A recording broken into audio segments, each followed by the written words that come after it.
Hey, welcome back to another episode of the Financial Beast podcast. I am your BFFF, best financial friend forever, Eric Miller. We did another Between Two Erics today, where me and my advisor, Eric Gersch, tackle a financial topic. And today we tackled estate planning.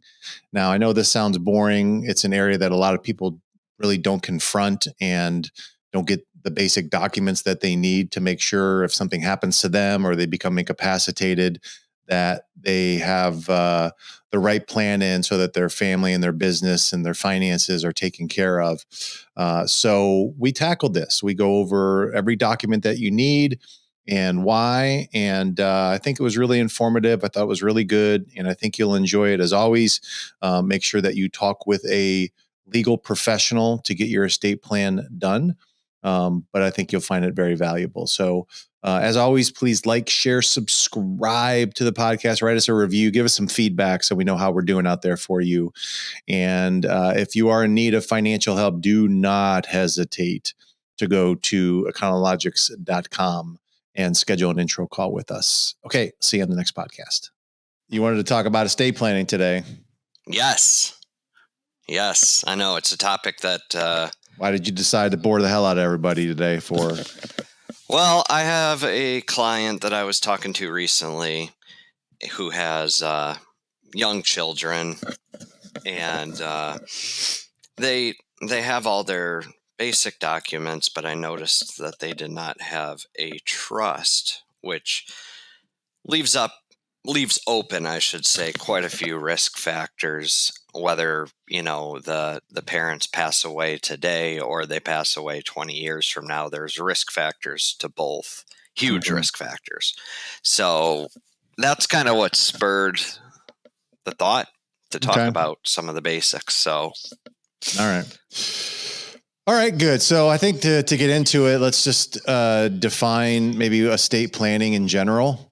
And then we can get granular as far as what documents people need to get. But this is an area that 9 out of 10 clients, I would say, either have nothing in place or are severely deficient in their estate plan. I don't know. I think that's probably an overestimate, but I will say I agree on the fact that estate planning is probably the area that clients put off the most, because it's easy to put off because death is, it's far away, seemingly. Dude, it's unconfrontable, Gersch.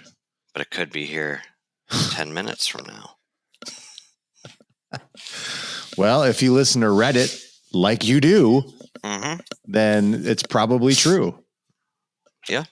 Well, we won't go down that road. Yeah, what we will do is we'll talk about the, I don't know, like the procedures and what you need to do to actually get your estate plan in order. But, to define an estate plan, all it is a plan of what you are going to do with all of your stuff, should there be some kind of a death or incident where you are disabled and can't function.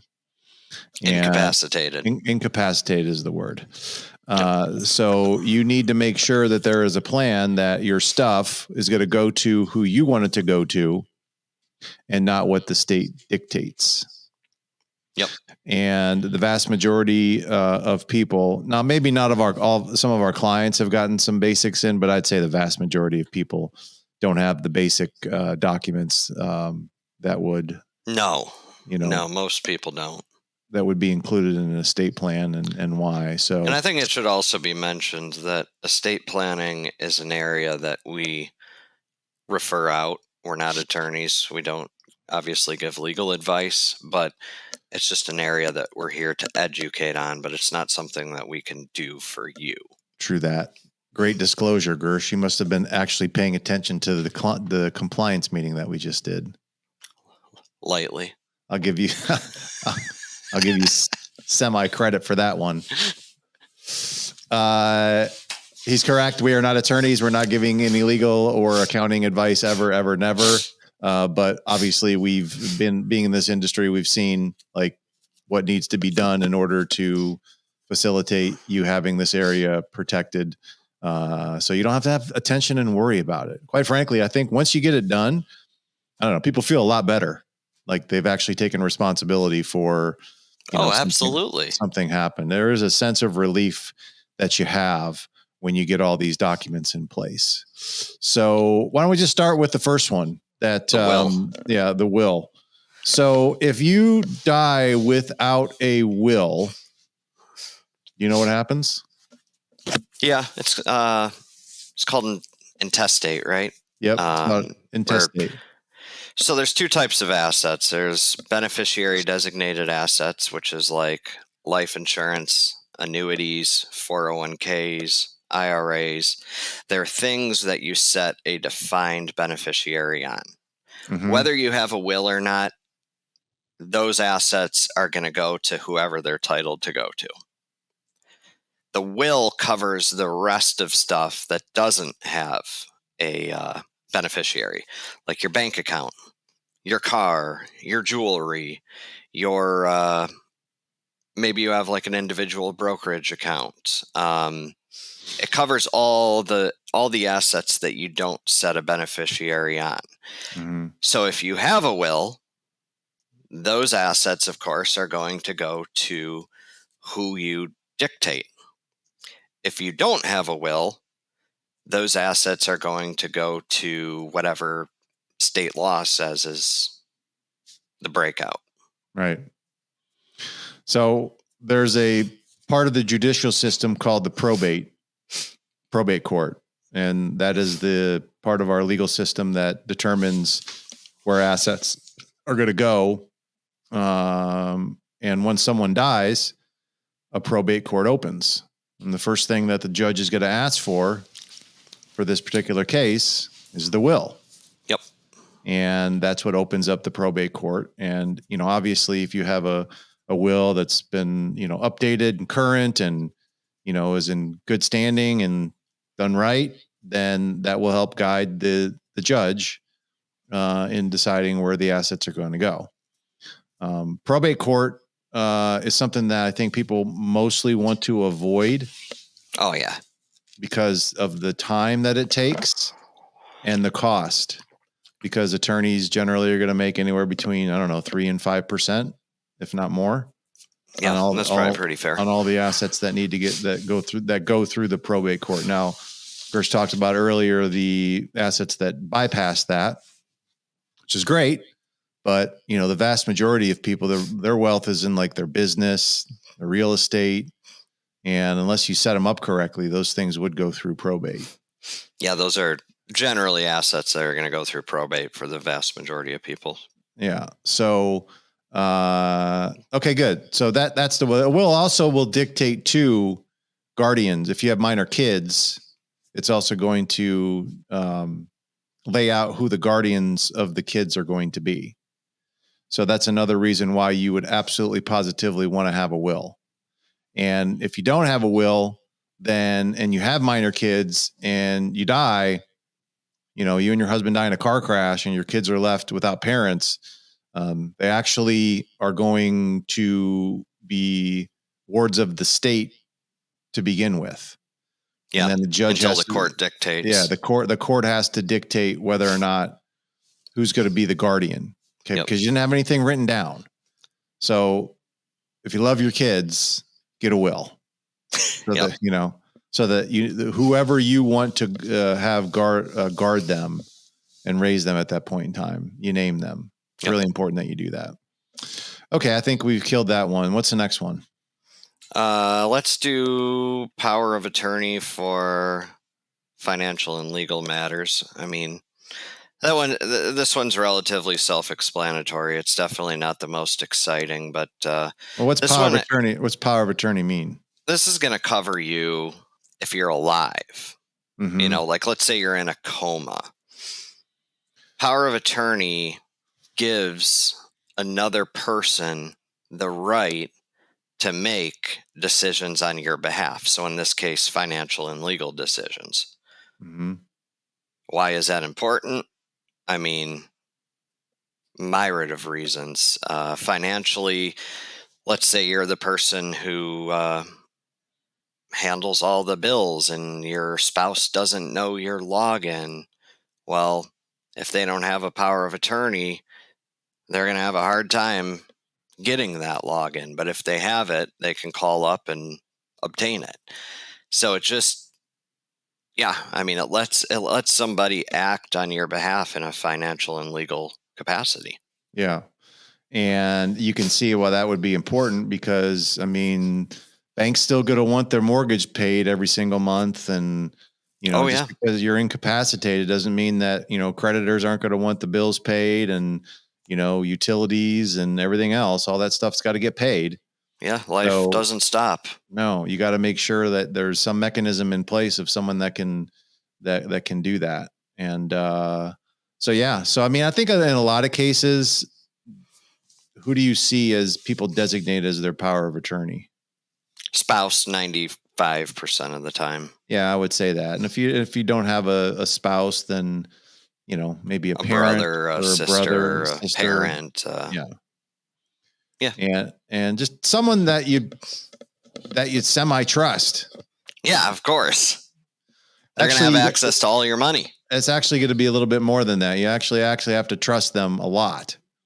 Because power of attorney is a big deal. I mean, this is how rich people go broke because they give power of attorney to criminals and then they just spend all their money. Yep. Now it's called durable power of attorney. You're going to see that term that usually is part of the, whatever you sign.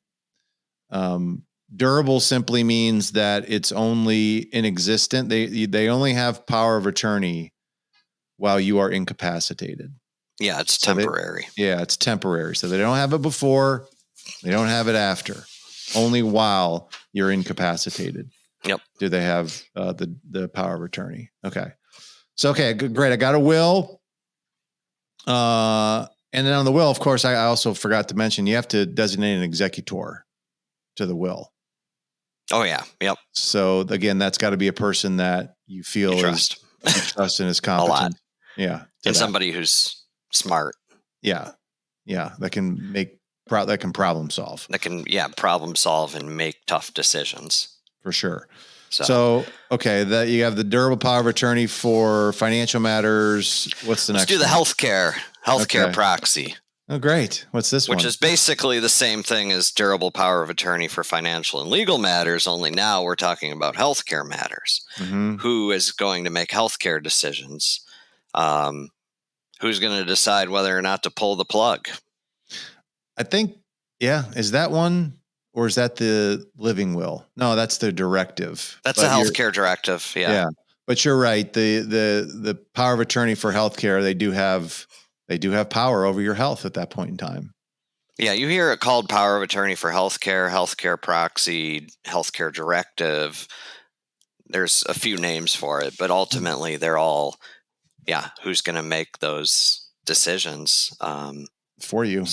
For you as far as treatment and, resuscitation if needed. And like, what are your wishes? Do you want to be kept alive on a ventilator? Do you not? It's important to have this. We'll go one step further on this. Most parents of kids that are over 18 don't realize that once their kids hit 18 and if their kids got into a car accident or, were incapacitated, the hospital doesn't have to give them, nor will they give them any access or information. Yeah, makes sense. Right? They're an adult.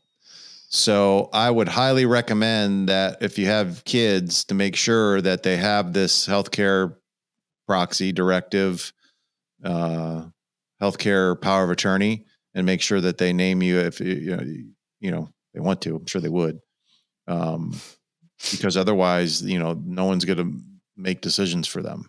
Yep. And I don't really know what happens. I guess the hospital just makes whatever decisions that they want to make at that point in time.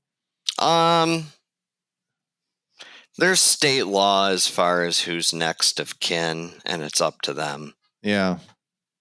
Yeah, I never really dug in deep there, but it would just be easier just to have a document that's already signed. Yeah, I mean, having the document just saves you in the sense that you're deciding who's making decisions, not state law. Exactly. Okay. So again, and the person that you want that now, again, this doesn't necessarily, you don't need to name a spouse or a sibling on this one. No, this is more common. I mean, like I said, financial legal matters is almost always spouse, but this one is not always spouse. And I think that makes a lot of sense because spouses are so emotionally attached. They may have a tough time making those hard decisions and following your wishes. So, in this one, it may be better to give it to a friend who's a doctor, or if you have someone like that in your life, someone who you should trust to make educated, smart, science-backed decisions and not just keep you alive on a machine and out of pure hope. I don't think Riley would have any problem just cutting that cord. She better pull that plug. She'd be like, no, he doesn't look well. I think you should pull the plug right now. Ma'am, your husband has a cold. I don't want to see him suffer anymore. It's all right. He's ready. Let him go. Oh, that's terrible.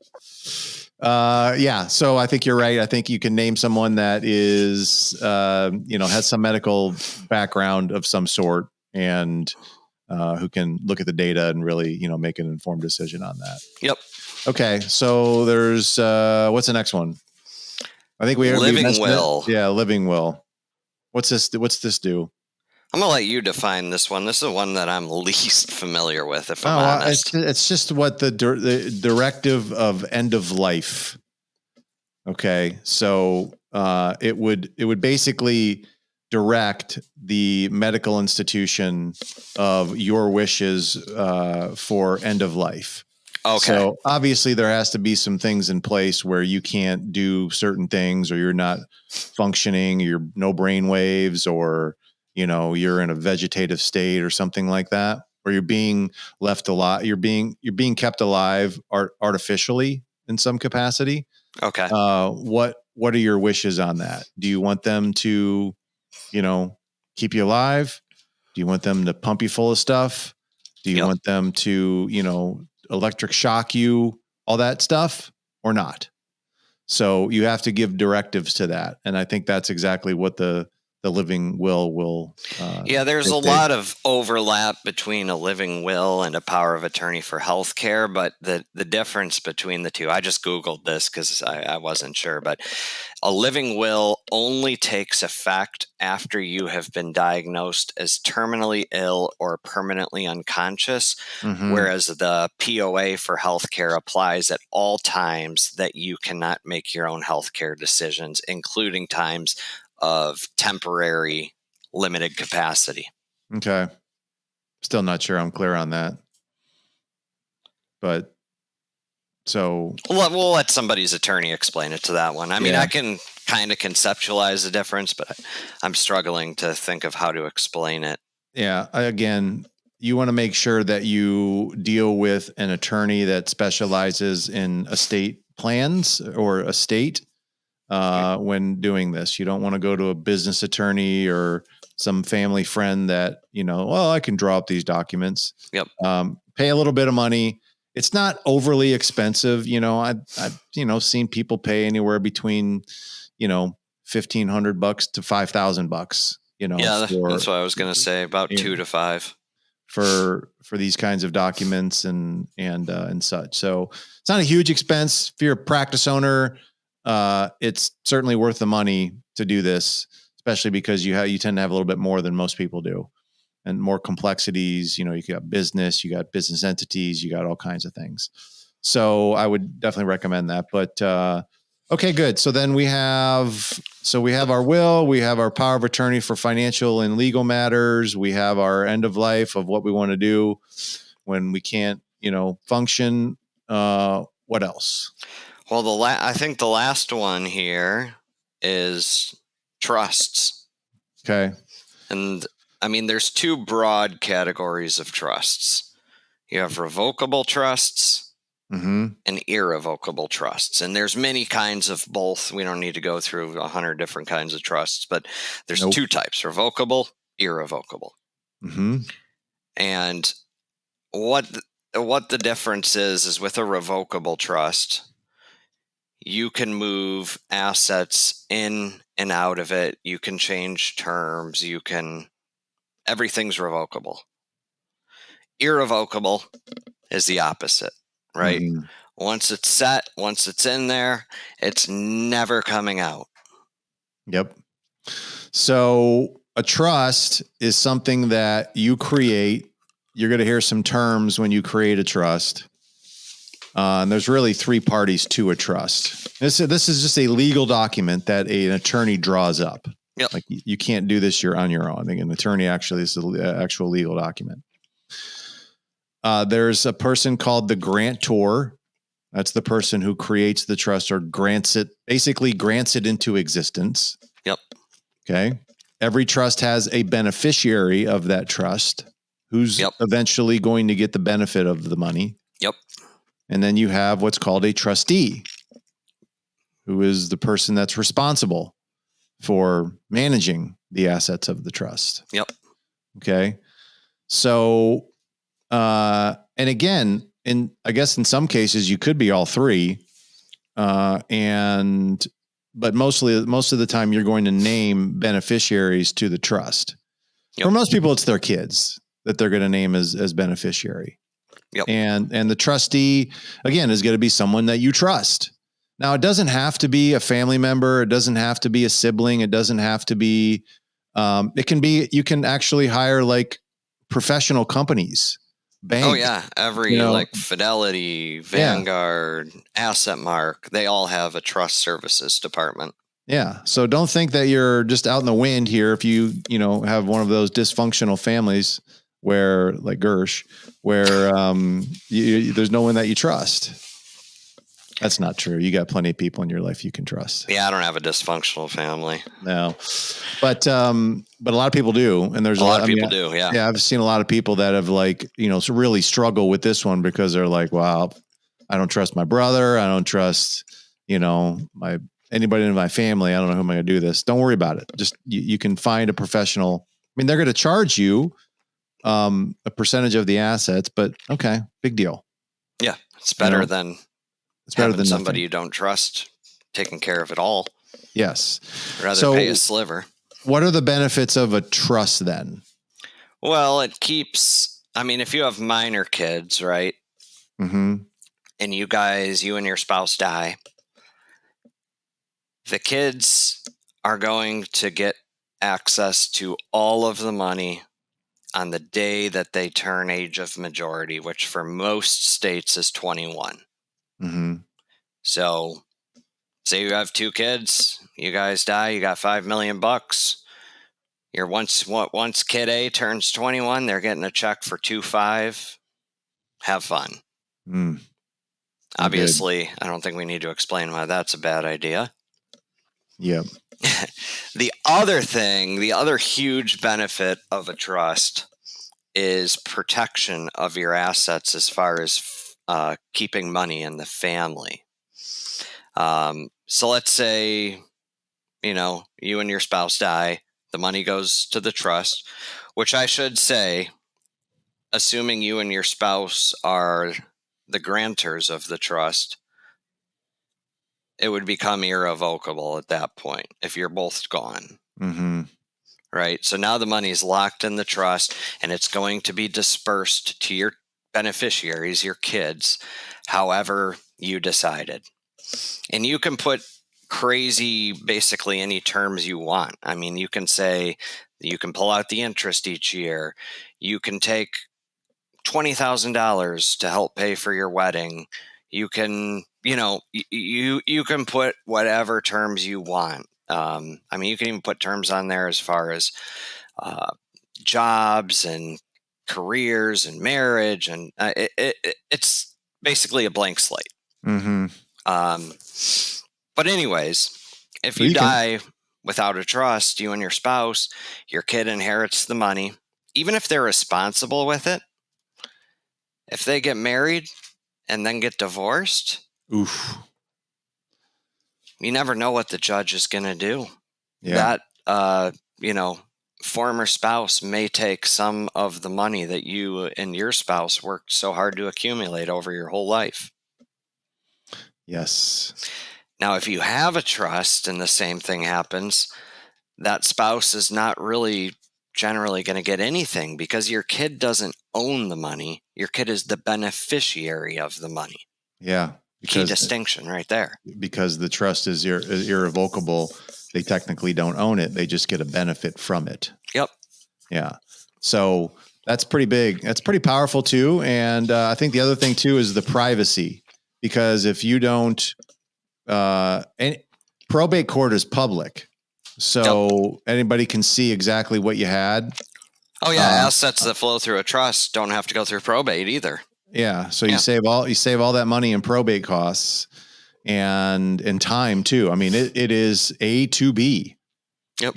As far as the money getting out, and I'm sure some things have to settle out, may have to pay off some creditors, whatever it would be, if there are any, but pretty much that, it's A to B. Yeah. It's going to be much more, it's not overnight, but it's still going to be a lot better than going through probate. No doubt. Yeah. Oh God. We've heard cases of people 6 months, a year, 2 years, of going through probate court. Probate's not quick. It's taxing, it's time consuming, it's public. And a trust will help avoid all of those things. Plus, I think a trust helps avoid, anytime money goes through court, it becomes a family affair. Mm-hmm. People fighting over it. Trust, I'm sure people will still fight over it, but the terms are set and they're clear for all to see. It's probably a little bit more difficult. Less fighting. It's probably more difficult to challenge, because you can probably write in the trust, if blank puts up a fight, they are completely disinherited. So they better be careful on whether or not they do that or not. Let's talk about the tax implications of some of these things, because I'll hear people. First off, I'll hear people say, "Well, all my money is in my trust. I'm not worried about getting sued." Trusts, really, revocable trusts, which are generally what your trust is until you die, they don't provide asset protection, really. Yeah. When you say asset protection, it basically means if you got sued in a lawsuit and you had $500,000 in a bank account that was named in the trust name, I think 9 out of 10 people would say, "Oh, no one can take that money." Yep. But it's not true. It is, because it's a revocable. You can still access it, which means that a creditor or a judge can too. So that's the down. It's not a downside. It's one of those things where I think people have a false sense of security that they're, quote unquote, they're protected if they have assets in a trust. Yeah. And this varies state to state. I know, I think it's Ohio does actually give some asset protection to revocable trusts, but I doubt it's very much. Most states, it's no different than before. So a trust is not there to provide asset protection. A revocable trust is not there to provide asset protection. It's to provide for flow of funds upon death. Yeah. Now, estate tax. Now, do they help minimize the estate tax liability? No, not a revocable. Okay. I think people take advantage of the estate tax exemption. Right now, as of today, you would have to have about $28 million of assets upon death before estate tax matters, because estate tax only applies to assets above 28 million as of today. So, we very seldomly see people who have any risk of paying estate tax. Yeah. However, that amount, and that's 28 million for a married couple, I should say. It's half of that if you're single. Yeah. That amount is going to get cut in half at the end of next year, potentially, if Congress doesn't renew the amounts. So It would go to $7 million for a single person, 14 million for a married couple. Still, most people aren't going to have an estate tax problem. That's still probably 1%, if that, of the population, but it's going to be more. Yeah. Yeah, I think it would definitely have especially when you add in insurance proceeds as well to that equation. Yep. That I think a lot more, at least of our owners, are going to be affected if it gets cut in half. Oh yeah. That's gonna. I mean, because we have great owners, but there's probably a handful that are worth over $28 million or $30 million. Yeah.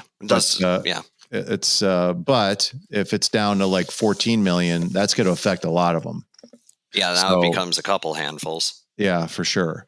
So making sure that we, put some strategies and provisions in there to help minimize that are certainly a little bit more advanced, probably outside of this conversation, but something that you want to talk with your estate planning attorney about. There's ways to have assets not count towards your estate. Yes.